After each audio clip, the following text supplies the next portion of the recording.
Hi నమస్తే welcome to our channel. ఈరోజు recipe వచ్చేసి టమాటో నిల్వ పచ్చడి. ఈ పచ్చడి ఒక్కసారి ప్రిపేర్ చేసుకుంటే 6 మంత్ వరకు స్టోర్ చేసుకోవచ్చు అండి. ఈ టమాటో పచ్చడి చేసుకోవడం కూడా చాలా ఈజీగా ప్రిపేర్ చేసుకోవచ్చు. అలాగే మన వీడియోస్ ఫస్ట్ టైం చూసినట్లయితే ప్లీజ్ సబ్స్క్రైబ్ చేసుకోండి, లైక్ చేయండి, షేర్ చేయండి. అలాగే రెసిపీ ఎలా ప్రిపేర్ చేసుకోవాలో చూద్దాం. ముందుగా 8 టమాటోస్ని ఈ విధంగా పెద్ద ముక్కలుగా కట్ చేసి తీసుకుంటున్నాను. అలాగే చిన్న కప్తో హాఫ్ కప్ వరకు చింతపండుని 2-3 సార్లు శుభ్రంగా వాష్ చేసి తీసుకోండి. ముందుగా బౌల్ పెట్టుకుని ఈ టమాటో ముక్కల్ని ఇందులో వేసుకోవాలి. టమాటో ఉడకడానికి కోసం టీ కప్తో హాఫ్ కప్ వరకు వాటర్ వేసుకుంటున్నాను. వాటర్ ఎక్కువగా వేసుకోకూడదు, కొంచెంగా వేసుకుని టమాటోస్ని మిక్స్ చేసుకుంటూ ఈ విధంగా ఉడికించుకోవాలి. టమాటో ఇలా ఉడుకుతూ ఉన్నప్పుడు మేము ఇందాక పక్కన పెట్టుకున్న చింతపండు వేసుకోవాలి. అలాగే రుచికి సరిపడా సాల్ట్ని ఇక్కడే వేసుకుంటున్నాను. 1.5 టీ స్పూన్ వరకు సాల్ట్ వేసుకుంటున్నాను. మీడియం ఫ్లేమ్లోనే మిక్స్ చేసుకుంటూ ఈ విధంగా ఉడికించుకోవాలి.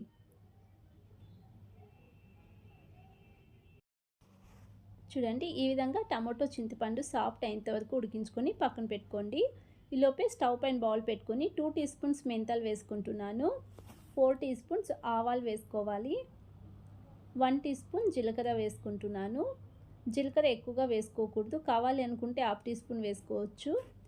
వీటన్నిటిని లో ఫ్లేమ్లోనే మిక్స్ చేసుకుంటూ వేయించుకోవాలి. వీటిని మాడిపోకుండా లో ఫ్లేమ్లోనే వేయించుకోండి. ఇలా కొంచెం చిటపట్లాడేంత వరకు వేయించుకొని ఒక ప్లేట్లో తీసుకుందాం. ఇవి కొద్దిగా చల్లారాలి. చల్లారిన తర్వాత ఒక మిక్సీ జార్లో తీసుకుంటున్నాను.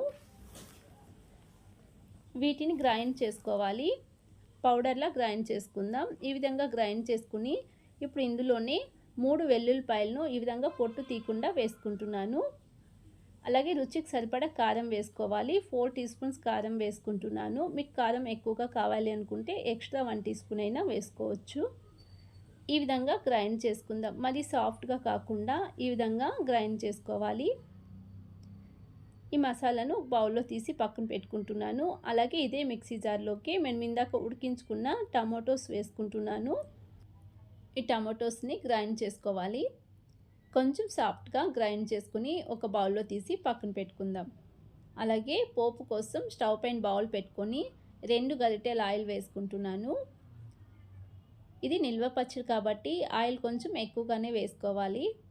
ఆయిల్ కొద్దిగా హీట్ అయిన తర్వాత 1 టీ స్పూన్ ఆవాలు వేసుకుంటున్నాను. 1 టీ స్పూన్ మినపప్పు వేసుకోవాలి. అలాగే కొంచెం పచ్చి కరివేపాకును వేసుకుని ఫ్రై చేసుకుందాం. ఇలా కొద్దిగా ఫ్రై అయిన తర్వాత మేము ఇందాక గ్రైండ్ చేసుకున్న మసాలాను వేసుకొని లో ఫ్లేమ్లోనే మిక్స్ చేసుకుంటూ 2 నిమిషాల పాటు ఫ్రై చేసుకోండి. మరి మాడిపోకుండా చూసుకోవాలి. అందుకని లో ఫ్లేమ్లోనే 2-3 నిమిషాల పాటు మిక్స్ చేసుకుంటూ ఫ్రై చేసుకోవాలి. ఈ విధంగా ఫ్రై అయిన తర్వాత మేము ఇందాక గ్రైండ్ చేసుకున్న టమాటో పేస్ట్ని వేసుకుంటున్నాను. ఈ టమాటో పేస్ట్ని కూడా మరి ఎక్కువగా ఉడికించుకున్న అవసరం లేదు. మిక్స్ చేసుకుంటూ 2-3 నిమిషాల పాటు కొంచెం ఆయిల్ పైనకి వచ్చేంత వరకు ఉడికించుకుంటే సరిపోతుంది. ఈ టమాటో నిల్వ పచ్చడిని ఒకసారి ప్రిపేర్ చేసుకుంటే 6 మంత్ వరకు స్టోర్ చేసుకోవచ్చు. బ్యాచిలర్స్కి అయితే మంచి రెసిపీ అనే చెప్పొచ్చు. ఎప్పుడైనా వంట చేసే టైం లేనప్పుడు వేడి వేడి అన్నంలోకి 1 టీ స్పూన్ వేసుకొని తింటే చాలా బాగుంటుందండి. ఒకసారి ట్రై చేయండి. ఇప్పుడు స్టవ్ ఆఫ్ చేసేసుకుంటున్నాను.